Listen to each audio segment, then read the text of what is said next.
This is Hidden Killers Week in Review. A look back at the most prolific stories of the week. This is the Hidden Killers podcast with Tony Brueski. Featuring former FBI Special Agent and Chief of the Counterintelligence Behavioral Analysis Program, Robin Dreeke. The case against Rex Heuermann, the man accused of being the Long Island serial killer, that is well underway. And we've always had some suspicions and questions and just wanting some answers.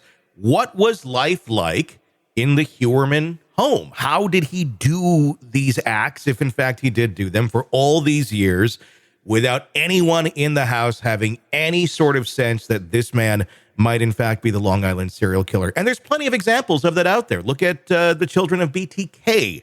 No idea for many years. He kept it very, very under wraps. But what we're learning now, according to accusations made by attorney John Ray about Rex Heuermann's daughter, is maybe there is a little bit of the apple didn't fall that far from the tree. At least that's according to the accusations by John Ray, at least in terms of interest or art. I'm not in any way accusing Heuermann's daughter of being involved in these murders or anything of that nature. But he does raise some interesting points. In a recent press conference, he really went to town showing what he thinks might be some sort of connection to her father in a very dark way. Joining me to discuss, Robin Dreeke, retired FBI Special Agent, Chief of the Counterintelligence Behavioral Analysis Program. We'll take a look at some of these clips here in just a second, but what was your reaction when you saw that press conference from John Ray the other day? Cringy, no doubt, but at the same time, not too surprising. Mm-hmm.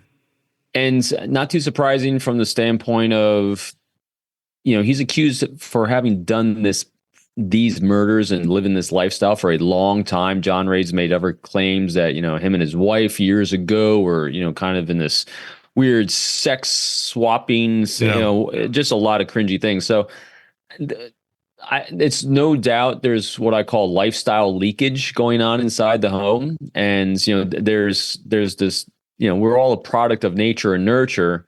And the nurture part is what we're exposed to in our parents and our guardians' lifestyle leakage. There's no question that I've been dedicated to a life of service, for serving my country. And so my wife is as well as a teacher and educator. And so my daughter's a nurse. My son's a Marine Corps pilot, because there's been lots of lifestyle leakage. And my friends and all of us in our lives, when we walk the walk around those around us, and we do so in a way that our children want to connect with us as well at a young age, whether it's because we're not getting attention or we are getting it, whatever the reasons are, we're trying to maybe model the behaviors or at least take up the same interest or become interested in the things that our parents are interested in. And so having lifestyle leakage onto his daughter, if he's got really dark thoughts, if he's got dark actions, if he's got dark interests, and there's lots of garbage and trash, and as we've been noting, a lot of piles of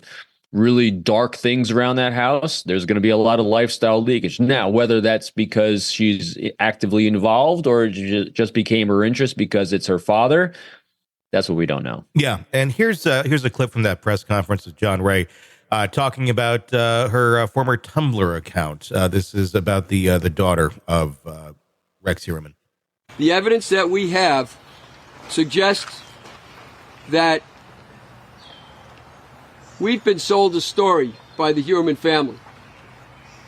Take a look at the first page and the picture that's to the right. That's Victoria Heuermann as she tried to appear to the press when you first confronted her at the home in Massapequa Park. There she is in her little girl's uniform. She's 27 years old with a school bag draped over her. Her hair in a nice little bun. Very innocent looking person. The other picture is also Victoria Heuermann, as she really is, as she portrays herself on the internet, as she actually looks. We've been sold a bill of goods.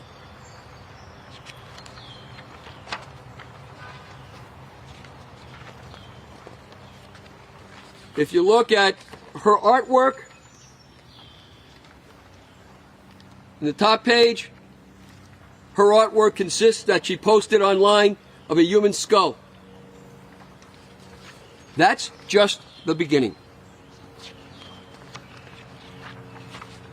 After the indictments, oddly enough, and you folks took the picture, you see Victoria Heuermann walking out, I believe from her house. And I thought it was odd when I saw it.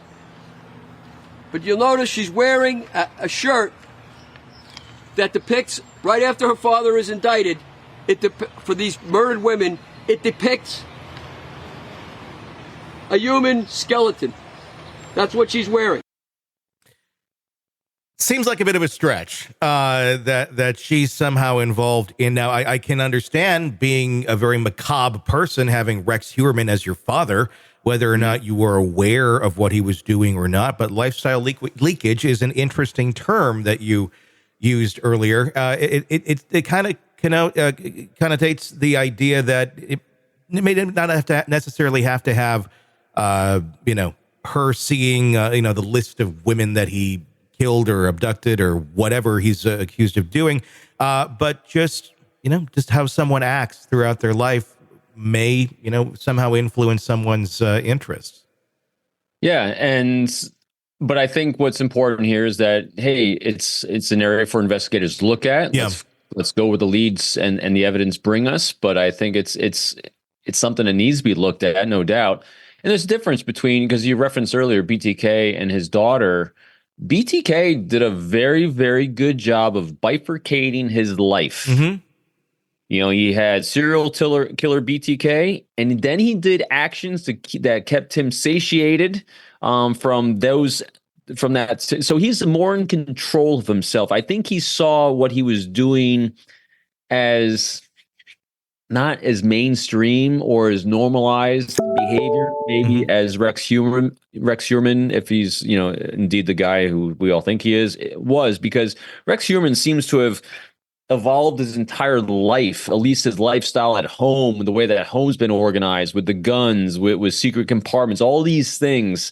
It's a very different way of living and interacting with your environment around you than I think BTK put forward. And again, I'm not an expert on BTK, but I just know enough because I know how much a daughter has done to advocate for victims, because she was completely unaware of it, just because of the way her father ran his life and his serial killing job.